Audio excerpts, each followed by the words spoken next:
بسم الله الرحمن الرحيم إن الحمد لله نحمده ونستعينه ونستغفره ونعوذ بالله من شرور أنفسنا ومن سيئات أعمالنا من يهده الله فلا مضل له ومن يضلل فلا هادي له وأشهد أن لا إله إلا الله وحده لا شريك له وأشهد أن محمدا عبده ورسوله صلى الله عليه وسلم أما بعد. On va, bi'idnillahi ta'ala, commencer cette nouvelle série de cours audio concernant la croyance authentique. Et cela par la lecture du livre de ce noble savant contemporain qui est décédé il y a près de 20 ans, à savoir le cheikh Abdessalam ibn Barjas, rahimahullahu ta'ala, qui était un savant d'Arabie Saoudite.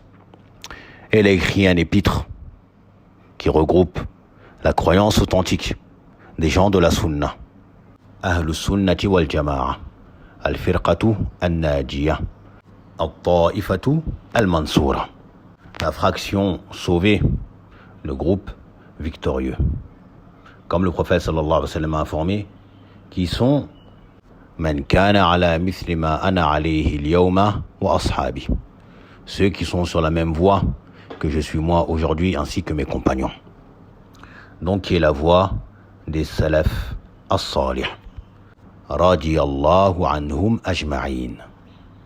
Et comme support, nous allons utiliser cette merveilleuse compilation qu'a mis en place le fils de notre cher, al-Docteur Mohamed Ibn Saïd Raslan, hafidahullah, à savoir son fils, le cheikh Abdullah Ibn Mohamed Ibn Saïd Raslan, qu'Allah les préserve tous les deux, appelé Al-Mu'taqadu As-Sahihu Fi Su'alin wa Jawabin.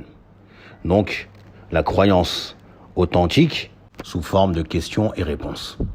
Et on tentera de faire des audios courts, en se contentant d'une lecture en français et en évitant le trop de commentaires à ceux qui est déjà présent dans le livret Bédillah, afin de concentrer les informations et qu'on puisse retenir l'essentiel.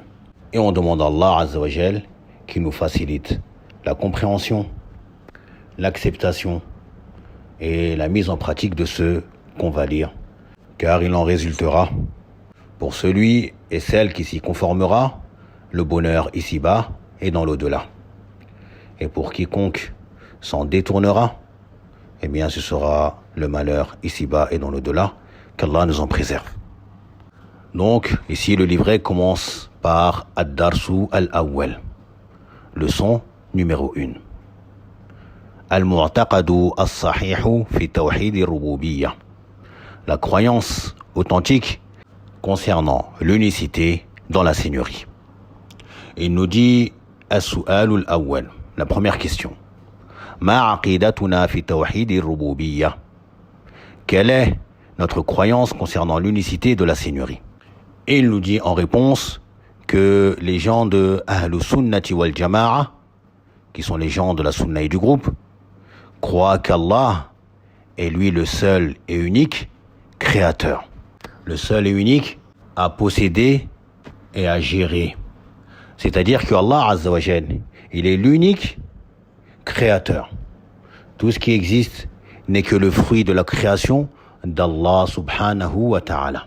Comme il le dit subhanahu wa ta'ala dans la sourate Az-Zumar au verset 62, Allahu khaliqu kulli shay'in wa huwa ala kulli shay'in wakil. Allah, il est le créateur de toutes choses. Et de toutes choses, il est le garant. Donc tout ce qui existe en dehors d'Allah, le créateur en est Allah subhanahu wa ta'ala. Et il est le seul et unique à posséder cet univers également. C'est lui le roi et le souverain. Et il fait ce qu'il veut dans cet univers. Et également, c'est lui qui gère et administre ce monde, subhanahu wa ta'ala. Et également, c'est lui le seul et unique qui donne la vie et qui donne la mort. Et c'est lui l'unique qui donne la subsistance. C'est sur cela qu'on rebondit dans la deuxième question lorsqu'on nous dit « Wa mad dalilu ala dhalik » et quelle est donc la preuve à cela, à ce qui a été dit.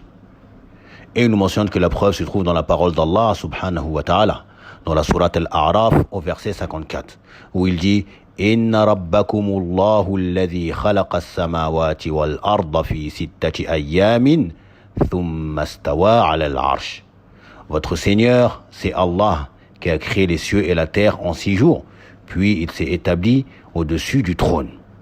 يغشي الليل النهار يطلبه حثيثا والشمس والقمر والنجوم مسخرات بأمره.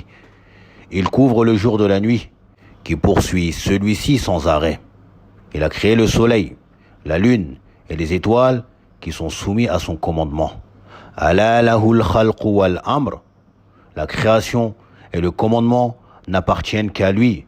Tabarakallahu rabbul alamin. Toute gloire à Allah, qui est le Seigneur de l'univers. Déjà dans ce verset, on a l'affirmation que Allah Azza wa Jal, il est le Seigneur. Et il est le créateur des cieux et de la terre. Et également que c'est lui qui gère et administre ce monde par le fait qu'il fait couvrir la nuit par le jour. Et également qu'il est le créateur du soleil, de la lune et des étoiles qui sont assujettis à son commandement. Car c'est lui qui les a créés, qui les possède.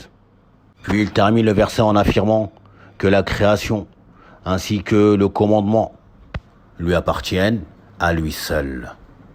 Tawhidu ar-rububiyyati.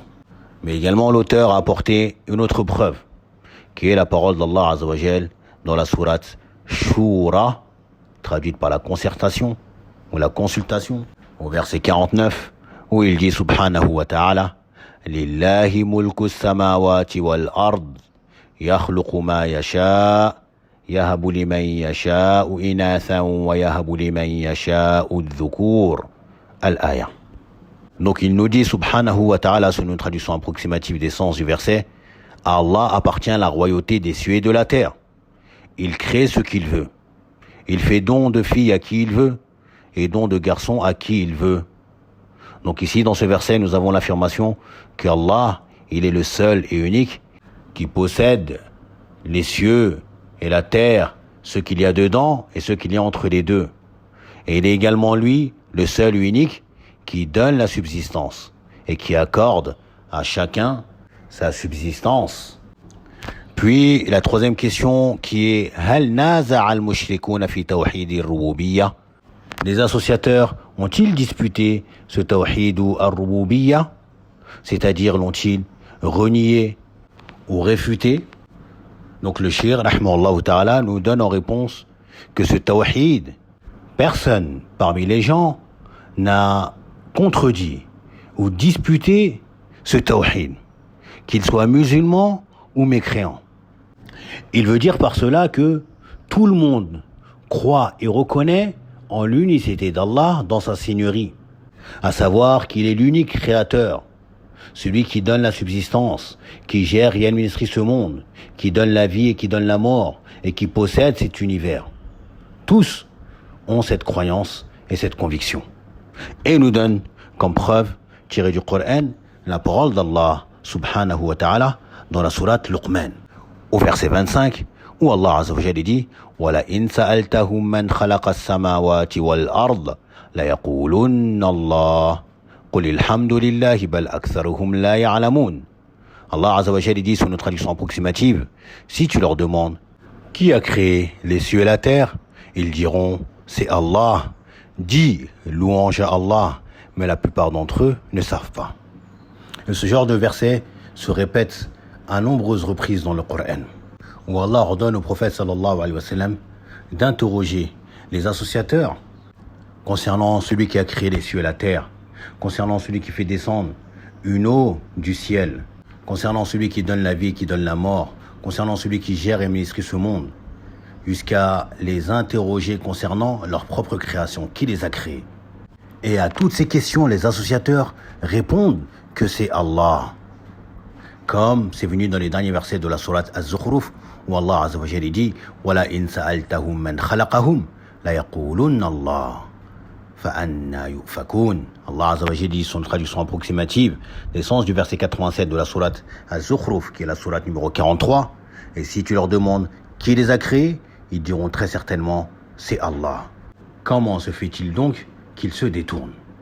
Donc même les associateurs au temps du prophète sallallahu alayhi wa sallam, comme Abu Jahl, qui était le pharaon de cette communauté, ou encore Abu Lahab et leurs semblables parmi les grosses têtes de la mécréance à l'époque du prophète sallallahu alayhi wa sallam, eh bien cela reconnaissait la seigneurie d'Allah Azza wa Jal, qu'il est lui le créateur, celui qui gère et administre ce monde.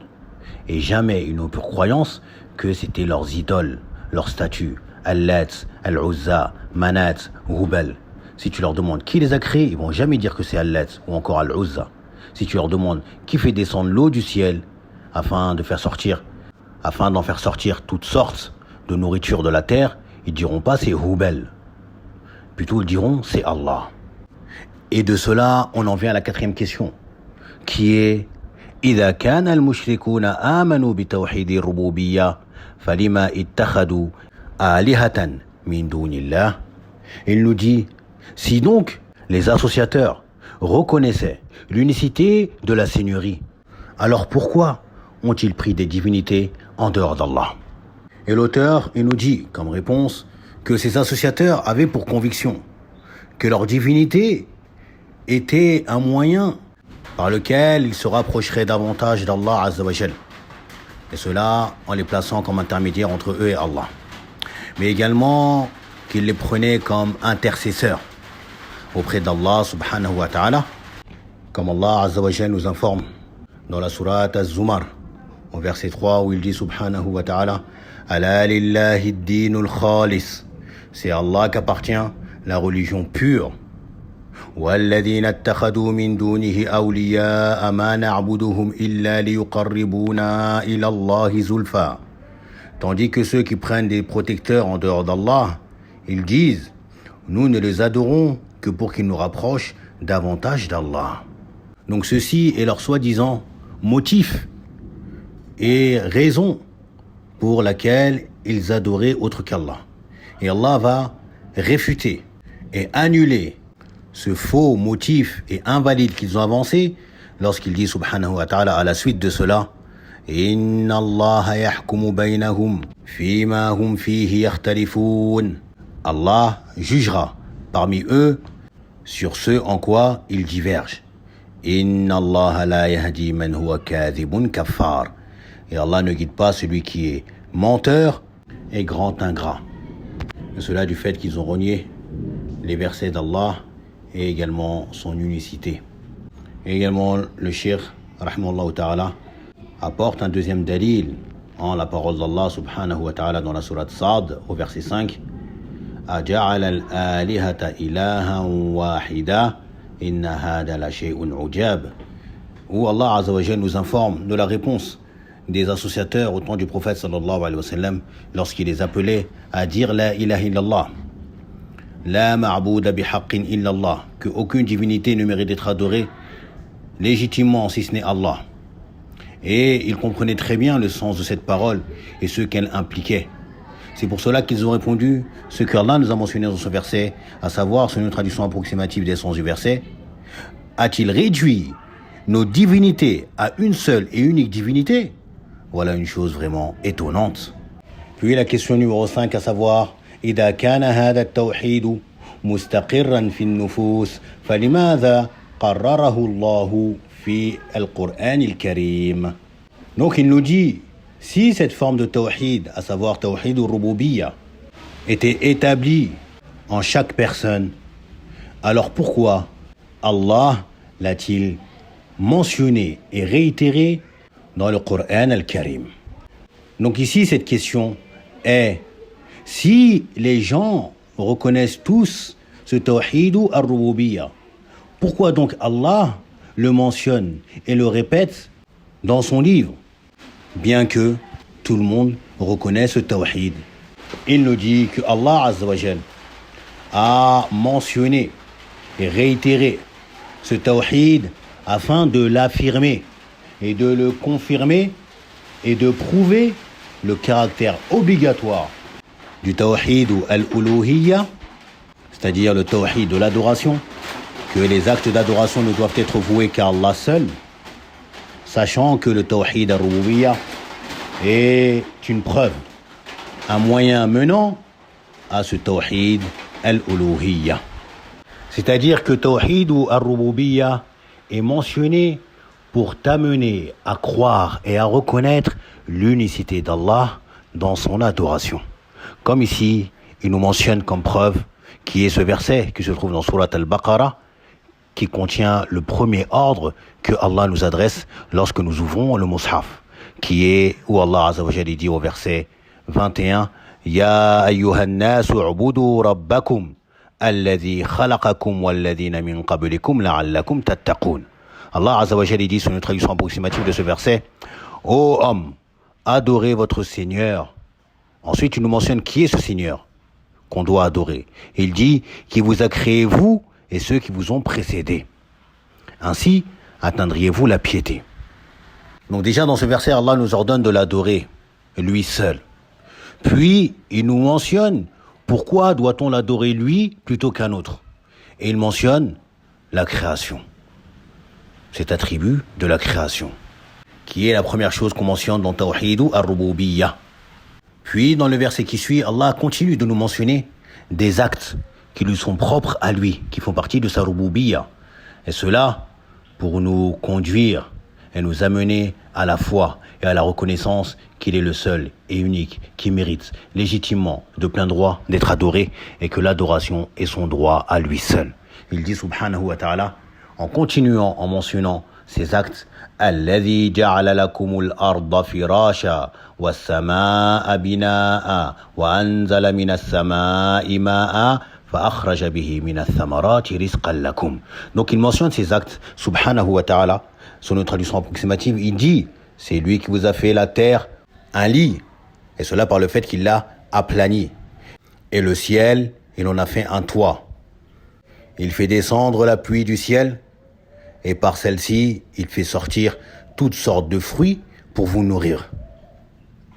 Puis il dit subhanahu wa ta'ala, فَلَا تَجْعَلُوا لِلَّهِ أَنْدَادًا وَأَنْتُمْ تَعْلَمُونَ. Ne lui donnez donc pas des égaux, c'est-à-dire dans son adoration, alors que vous savez cela, que vous savez tout ce qui vient de précéder comme mention de sa seigneurie. Comment pouvez-vous donc donner, vouer des actes d'adoration à un autre que lui, alors que vous savez pertinemment qu'il est lui le seul et unique créateur, le seul et unique qui gère et administre ce monde, et le seul et unique qui accorde la subsistance. Donc, Tawhid ou Ar-Rububiyya est une preuve menant, te conduisant à reconnaître l'unicité d'Allah dans son adoration. Puis l'auteur, il termine ce chapitre par une sixième question en disant Mad dalil al-aqli ala butlan shirk fi rububiyyati. Quelle est la preuve rationnelle concernant la nullité du shirk dans la seigneurie? Il nous dit en réponse que Allah Azza wa Jal a mis en évidence la nullité et la fausseté du shirk dans la seigneurie. Et cela par le fait que s'il y avait d'autres divinités qui géreraient ce monde, eh bien le désordre allait être causé dans les cieux et sur la terre. Et cela peut être atteint par le bon sens et la raison. Et il nous mentionne comme preuve le verset qui se trouve dans Surat al-Mu'minun où Allah Azza wa Jalla dit Ma attakhadha Allahu min waladin wa ma kana ma'ahu min ilah. Traduction approximative des sens de ce verset numéro 91 de la Surat al-Mu'minun.